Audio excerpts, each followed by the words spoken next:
खड़े हो, खड़े नहीं बैठो। राधे राधे गुरुजी। राधे राधे। मुझे और मेरे परिवार को आपका आशीर्वाद चाहिए। खुश रहिए। राधे राधे गुरुजी। हाँ राधे राधे। मेरे पूरे परिवार को आपका आशीर्वाद चाहिए गुरुजी। खुश रहिए बेटा। राधे राधे गुरुजी। कोई प्रश्न हो तो प्रश्न पूछिए, आशीर्वाद तो है ही सब पर। राधे राधे गुरुजी। राधे राधे। आपके चरणों में सादर चरण स्पर्श प्रणाम। खुश रहिए। मेरी मम्मी आपका भजन हमेशा सुनती है और कहती है कि जब अनिरुद्ध महाराज जी मुकुट लगाते हैं तो ऐसा लगता है कि साक्षात कान्हा जी का मैं दर्शन कर रही हूँ। आप उनको आशीर्वाद दीजिए गुरुजी। खुश रहिए। राधे राधे गुरुजी। राधे राधे। हेलो, राधे राधे पंडित जी। राधे राधे। पंडित जी, मैं चाहती हूँ कि मेरी छोटी सी राधा रानी को आप एक बार गोद में ले लीजिए। ठीक है, प्लीज प्लीज। हाँ हाँ ले आओ बेटा, बच्ची को ले आना। राधे राधे गुरुजी। राधे राधे बेटा। गुरुजी, मेरा प्रश्न यह है कि जैसे कि आप कहते हो कि जो शिव के उपासक होते हैं वो शिव जी के लोग जाते हैं, जो राम के उपासक हो राम जी के लोग जाते हैं, और तो फिर मेरा प्रश्न यह है कि जो पितृलोक कौन जाते हैं और जन्म और मृत्यु के चक्र में कौन रहता है? जो भगवान के शरण में नहीं होता वो जन्म मृत्यु के चक्कर में रहता है।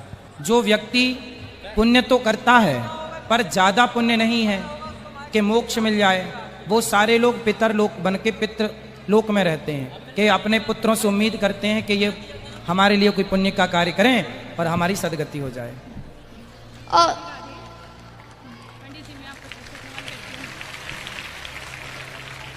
राधे राधे बोलो। राधे राधे। नहीं,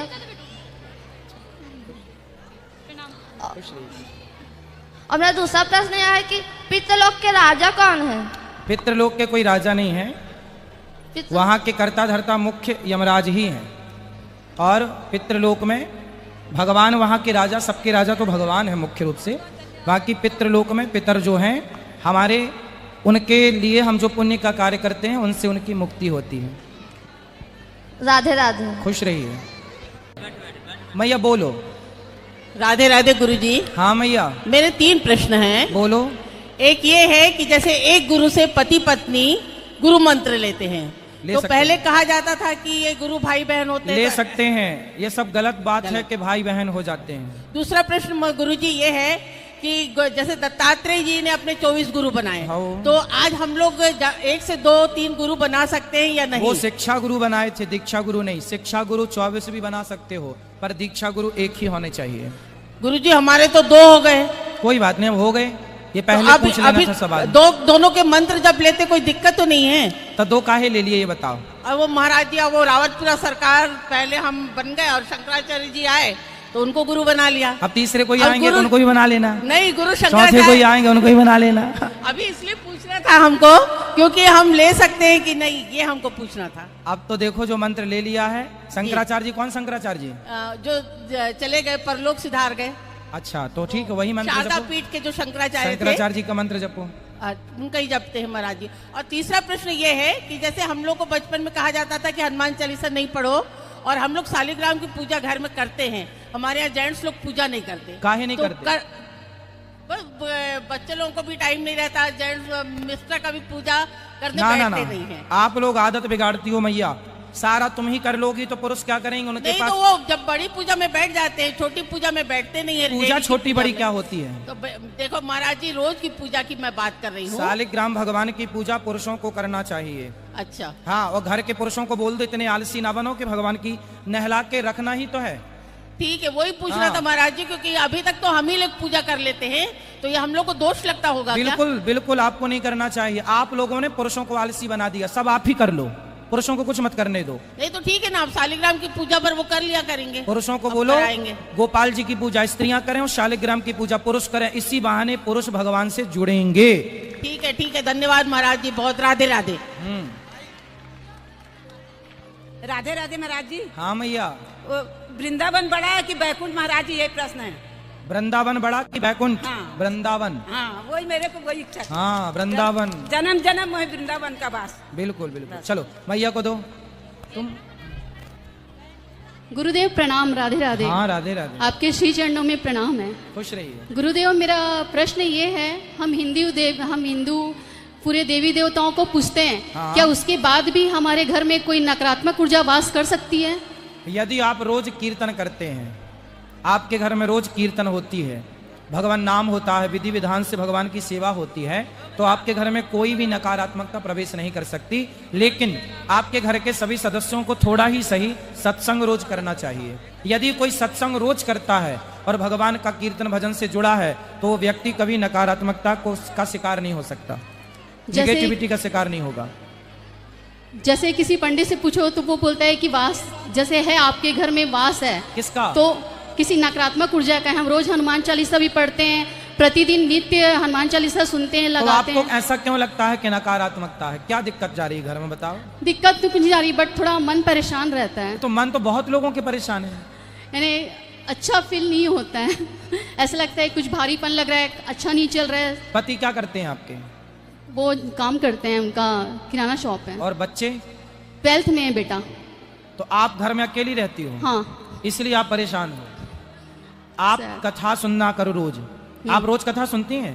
नहीं, इसलिए परेशान है। रोज 1 बजे से 4 बजे तक ये दास अनिरुद्ध संस्कार चैनल पर कथा सुनाता है। आप रोज कथा टीवी पर सुनो, सारी नेगेटिविटी खत्म हो जाएगी। रोज दे दो इनको भैया को। चलो। राधे राधे गुरुजी। राधे राधे। मेरा आपसे एक प्रश्न है कि मेरी बिटिया आयुषी जायसवाल, बड़ी सुपुत्री, वो समझदार बहुत है, लेकिन वो इतना जिद कर रही है कि ऐसा लगता है कि हम ही लोग घर छोड़ दें। काहे तो की जिद? मतलब मेरे को ये करना है तो ये बनना है, केटीएम चलाना है। कहते बेटा स्कूटी चलाओ, तो नहीं केटीएम चलाऊंगी। क्या चलाऊंगी? केटीएम बाइक चाहिए। ये कौन सी बाइक होती है? रेसर बैटरी वाली? हाँ। बैटरी वाली? नहीं रेस स्पोर्ट्स। अच्छा स्पोर्ट। और हमारे घर ये वाली है ना? सब लोग उससे बहुत परेशान है। ऐसा लगता है कि उसकी मम्मी और हम घर तो वो चलाएगी कहाँ? सड़कों में? इन सड़कों में कहाँ चलेगी? अभी सर महाराज जी 13 साल की उम्र है, कहाँ चलाएगी? और अपने जीत के आगे किसी का नहीं सुन रही। इसका क्या हुआ? कहाँ बात कराओ। नहीं आई है, हमने बहुत रिक्वेस्ट किया। अभी हम बागेश्वर धाम से यहाँ पे मेरे परिवार ने जीत किया, तो मैं आया हूँ समय निकाल के। तो उसको ले आना, हम समझाएंगे कल। ठीक। अब कल तो प्रश्नोत्तरी होगी नहीं, आज ही होगी बस।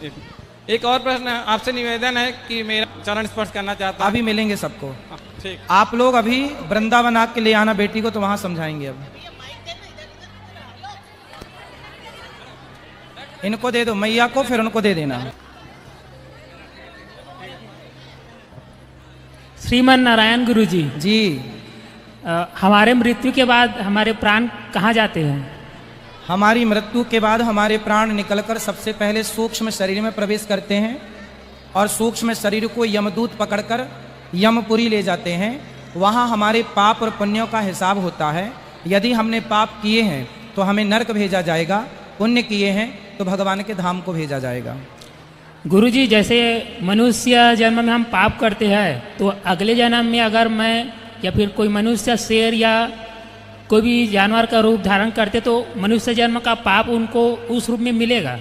अरे मनुष्य जन्म से जो पाप होते हैं, उसी पापों के फल भोगने के लिए हमें 84 लाख योनियों में भेजा जाता है। कुत्ता, बिल्ली, शेर, चीता, हाथी, चमगादड़ सब बनाया जाता है। प्रणाम। ये सब पापों का दंड है सबको। किसको प्रश्न है? ये टोपा वाले भैया को दे दो। जय श्री कृष्ण महाराज जी। जय श्री कृष्ण। जय जय हनुमान गोसाई, कृपा करो गुरुदेव की नाई। अब जैसे अपन क्या है कि हर भगवान के पूजन करने जाते हैं, मंदिर में जाते हैं, देवी के मंदिर में देवी की उपासना करते हैं, दर्शन करते हैं। राम जी के मंदिर में जाते हैं, राम जी के दर्शन करते हैं। कृष्ण भगवान के दर्शन करते हैं, कृष्ण के दर्शन करते हैं। और अपन शिवलिंग की पूजा करते हैं, तो पूरे सावन में पूरे महीने भर अपन उनका अभिषेक करते हैं। शिव जी का पूजन तो करते नहीं है, सिर्फ शिवलिंग के पूजन करते हैं। पर अपने को रात्रि के समय अपन जैसे सपना आता है, अपन जो देवताओं के दर्शन करते हैं वो दर्शन के अपने दर्शन होते हैं। ये शिव जी के दर्शन नहीं हुए, राम जी दर्शन में आए, देव जी पूरी देवी दर्शन आई, कृष्ण के दर्शन हुए। परंतु भगवान भोलेनाथ की जब सपने आते हैं तो भोलेनाथ आते हैं, शिवलिंग क्यों नहीं आता? ये मेरा प्रश्न है। शिवलिंग क्यों नहीं आता? किस हाँ, में? सपने में? सपने में आपके किसी के भी सपने में मेरे ख्याल से शिवलिंग नहीं आते होंगे। नहीं आते हैं, बहुत लोगों के आते हैं। क्योंकि मेरे से कई लोगों ने प्रश्न किया, तो मैं भी ये प्रश्न आपसे पूछ रहा हूँ। कई लोग बोले भाई हम भगवान के भोलेनाथ की यानी शिवलिंग की पूजा करते हैं। आते हैं, शंकर जी भी आएंगे। आपको शिवलिंग दर्शन करना शिव जी के? बिल्कुल। तो आपको सपने में आएंगे। आप रोज शंकर जी से कहा करो, हे भोलेनाथ आज सपने में आने का वादा करो। रोज भगवान से कह के सोया करो, भगवान जी आएंगे। आएंगे। धन्यवाद। दूसरा एक प्रश्न और है महाराज जी, जैसे रावण राम से युद्ध कर रहे थे, तो सीता माता को हरण करके लेके आया रावण, हाँ परंतु उनको सबने उल्हाना दिया। हाँ कुंभकर्ण भी उल्हाना दिया, मंदोदरी ने उल्हाना दिया, तो उनके नाना थे जाम, क्या नाम उनका, माल्यवंत। माल्यवंत जी, उन्होंने भी उल्हाना दिया था। पर उन्होंने किसी को लात नहीं मारी, न गाली दिया, कुछ नहीं दिया, सिर्फ डांट दिए और चुप हो गए। परंतु विभीषण को ही उन्होंने गाली भी दी और लात मार करके भगा दिया, लंका से बाहर कर दिया। ऐसा उन्होंने क्यों किया? क्योंकि रावण को पता था कि आगे लंका का राजा यही बनेगा और लंका संभालेगा, इसलिए लात ना मारते तब तक वो राम की शरण में जाता नहीं। माल्यवंत बुढ़े हो गए थे, विभीषण ही थे, इसलिए लात मार, यदि लात खा के भी कोई भगवान की शरण में जाए तो भगवान लात भी ठीक है। जैसे विभीषण ने लात मारा तो विभीषण को रावण ने लात मारा तो विभीषण को राम मिल गए। कुछ लोग बातों से नहीं मानते, लातों से ही मानते हैं। परंतु क्या है महाराज जी कि जैसे रावण ने जब सीता जी ग्रहण किया, उस समय जब उनको खर और दूषण को वध कर दिए थे राम जी ने, तो रावण ने बोला कि खर और दूषण मेरे समान ही बलवान थे। तो रावण समझ समोही बलवंता, हाँ, तो उन्होंने समझ लिया था कि मेरे बराबरी बलवान है, तो भगवान के अवतार ले चुके हैं। तो उन्होंने सोचा कि मेरे मुख से राम का नाम तो होगा नहीं, भगवान का नाम मैं ले नहीं सकता, कि मेरे मन में पूरे शरीर में पाप ही पाप विराजमान हो गए, परंतु मैं ऐसा क्या करूं कि भगवान से राड़ कर दूं। तो उन्होंने बोला कि मेरे पूरे परिवार की मोक्ष कैसी होगी? सही तो पूरे परिवार में विभीषण भी एक उनका परिवार था, सही है। तो क्या उनकी मोक्ष नहीं चाहते थे वो? अरे मोक्ष तो हो ही गया, राम जी ने गले जिसको लगा लिया उसको मोक्ष की क्या चाह है? ठीक है। अच्छा ये बताओ, आज की कथा में आपको क्या अच्छा लगा? आज की कथा में, आज की कथा में जो आपने परिवार के बारे में बताया, पति पत्नी के बारे में बताया, तो आपकी लड़ाई होती है पत्नी से? बिल्कुल नहीं होती महाराज जी, अब नहीं करना, बिल्कुल नहीं करते। आपने जो माता जी की बात बताई थी, हमारी माता जी 12 महीने तक घर में थी, खटिया में थी, वो उनको पैरालिसिस हो गया था, परंतु पूरे 12 महीने उनकी सेवा की है। जिन्होंने सुना कि हाँ पुत्र हो तो आप जैसा पुत्र हो। धन्यवाद महाराज, सुखी रखें। और किसका प्रश्न है?